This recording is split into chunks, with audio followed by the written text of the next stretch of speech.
শিক্ষাগুরুর মর্যাদা। কাজী কাদের নেওয়াজ। বাদশাহ আলমগীর। কুমারে তাহার পড়াইত এক মৌলভী দিল্লির।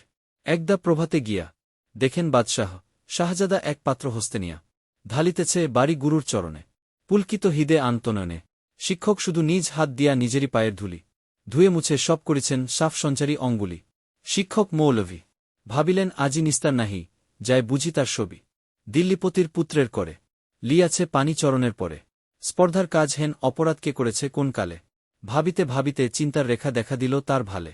হঠাৎ কি ভাবি উঠি, কহিলেন আমি ভয় করি নাক, যায় যাবে শির টুটি। শিক্ষক আমি শ্রেষ্ঠ সবার, দিল্লির পতি সে তো কোন ছাড়। ভয় করি নাক, ধারি নাক ধার, মনে আছে মোর বল। বাদশাহ শুধালে শাস্ত্রের কথা শুনাব অনর্গল। যায় যাবে প্রাণ তাহে, প্রাণের চেয়েও মানবর, আমি বোঝাব শাহানশাহে। তার পরদিন প্রাতে বাদশাহর দূত শিক্ষকে ডেকে নিয়ে গেল কেল্লাতে।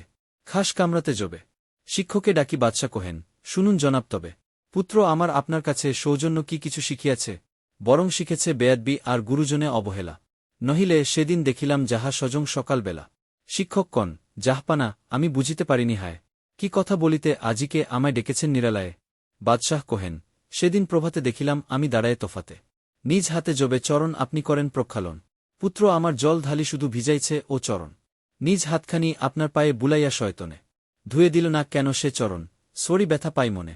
উচ্ছ্বাস ভরে শিক্ষকে আজি দাঁড়ায় সগৌরবে। কুর্নিশ করি বাদশাহে তবে কহেন উচ্চরবে। আজ হতে চিরুন্নত হল শিক্ষাগুরুর শির। সত্যই তুমি মহান উদার বাদশাহ আলমগীর।